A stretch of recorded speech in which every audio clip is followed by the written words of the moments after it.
Hey guys, welcome back to my channel. This is your girl Sam, and I just want to say before I get into this video, I just want to say thank you all for your support, and for all the newbies around here, welcome to my channel. If you haven't subscribed as yet, please don't forget to subscribe, like my videos, and share. So today I'm gonna talk about I think I'm doing a question and answer session today because I've been getting like a lot of questions, and some of which I answered below the comments in my comment section, but I still decided to do this video for persons who didn't get the chance to like go through my previous videos, so you can have some information based on the questions being asked. So don't move, I'll be right back with this information for you guys.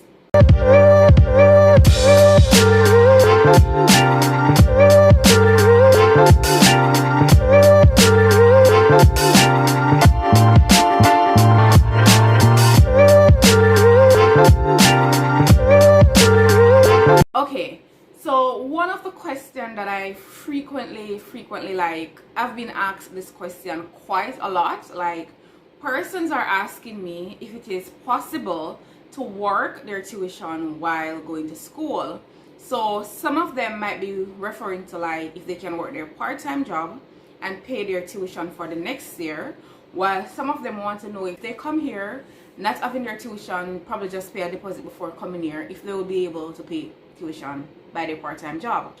So now I'm gonna tell you this. I said it before in one of my previous video. You can see the thumbnail right there, so you can check that video out, guys. So I'm not gonna say it is impossible to do so, but it all depends in terms of, one, if you find a job that is giving you sufficient hours, like 30-40 hours, then it would be possible to work and pay your tuition as you go along. But one of the things that you have to remember is that even when you have a job, sometimes you don't get a lot of hours. It depends. This week you might get 15 hours, and next week you might get 20, because I am here and I think the maximum hours I work is 20, and I know that would not be able to cover my tuition plus the living expense here, because you have to remember that you have to pay rent here, you have to buy food, and along with phone plans and some other little stuff.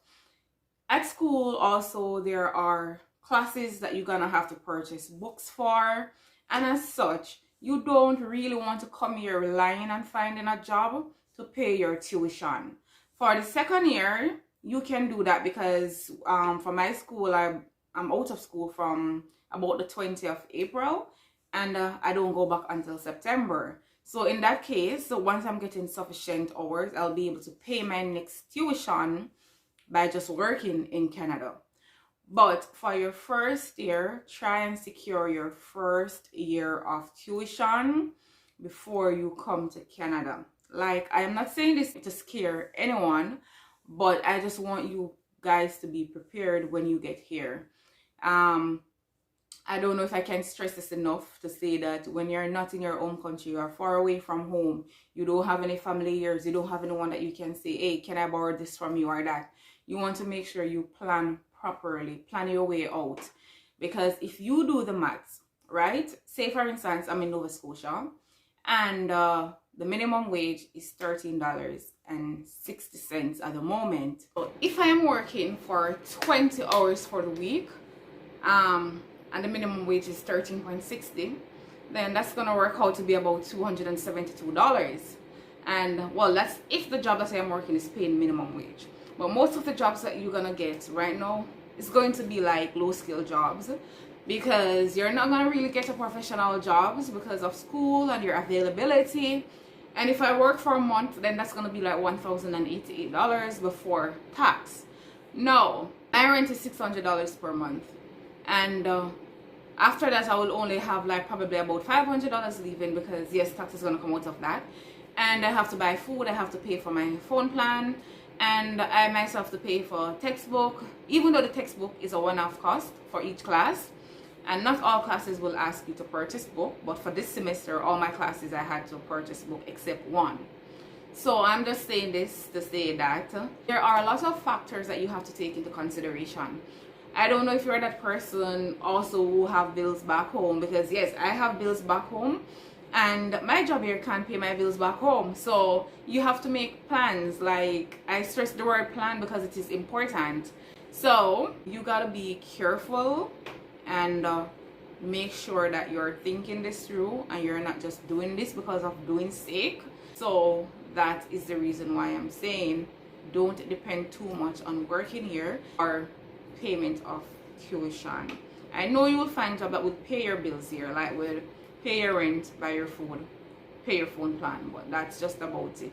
Because a lot of jobs are here now, guys. Don't get me wrong, it's just your availability because of your school, and most time they will need persons from 8 in the morning, well, not 8, probably about 8:39 thereabout until 4:35. So the answer to the question is it depends. If you're referring to paying the following year tuition and you're getting sufficient hours from your job, then you will be able to pay your tuition for the following year. But if you're going to come here with no funds and you want to work while paying for the next semester or the current semester, it is not going to be possible, because usually when the semester begins, it's like 2 or 3 weeks after that you have to pay the complete tuition for that semester. And 9 out of 10 times you're not going to find a job within that 3 weeks. Well, I'm not going to say 9 out of 10, but yeah, you know what I'm talking about. So save as much as you can before coming here, and like I said, make a plan to see how is it you're going to execute throughout the semesters in terms of paying your tuition. So that's one. Another question that I get quite often is do you have to pay a deposit when you are applying for your study visa? I also talk about this in a lot of my videos, and I said, like, most of the schools you don't have to pay a deposit. Like my school, you don't have to pay a deposit to secure your space, while some schools you have to pay a deposit to secure your seat. Otherwise you will lose your seat. But outside of that, in terms of application, submitting an application for your study permit, one of the things that you're trying to do is to convince the visa officers who will be processing your case that, listen, this is really and truly my intention to study in Canada, and as such it is quite recommended for you to pay a deposit or pay your first year tuition upfront. Because if you don't pay it upfront anyways, you're gonna have to show it in your bank account along with your proof of funds. And probably they might be wondering, then if you have the money to pay your tuition, why don't you just pay the tuition up front? Because they know a lot of students apply for study permit, then they come in the country and they do not go to school. So that's what they're trying to prevent, because they know if you pay your tuition, once you get your visa approval, you cannot get back a refund for that tuition.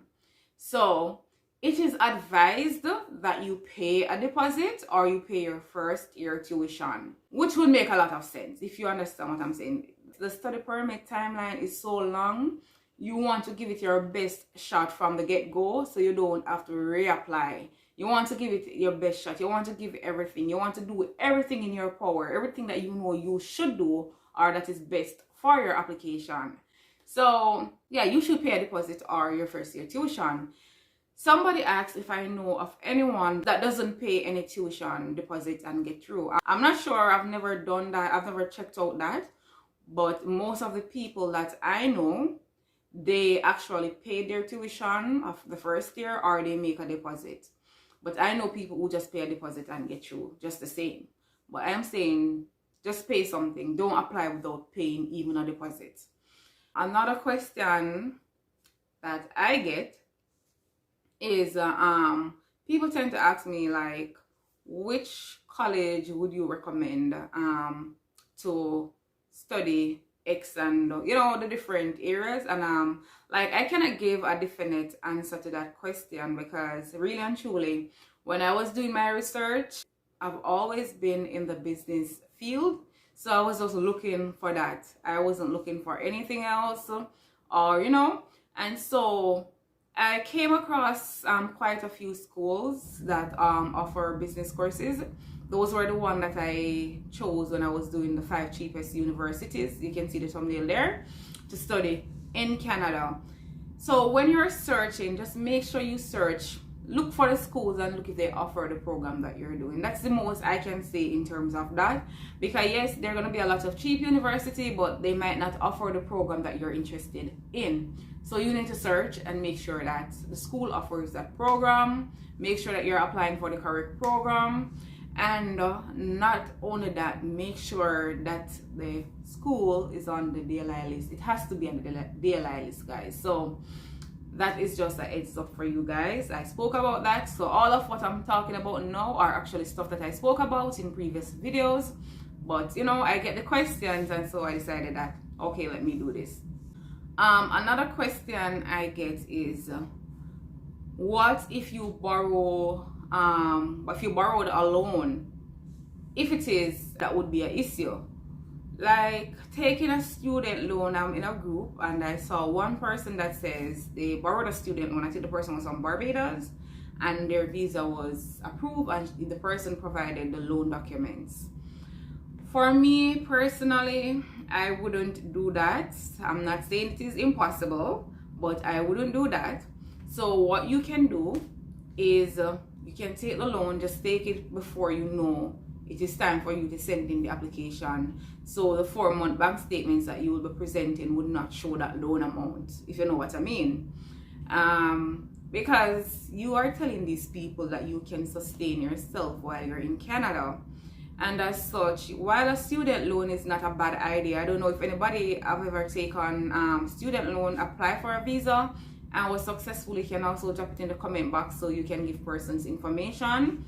But I wouldn't suggest doing so. If you take a loan, just take it before it's time for you to submit the application. So when you get your 4 months bank statements, it would not reflect on those bank statements.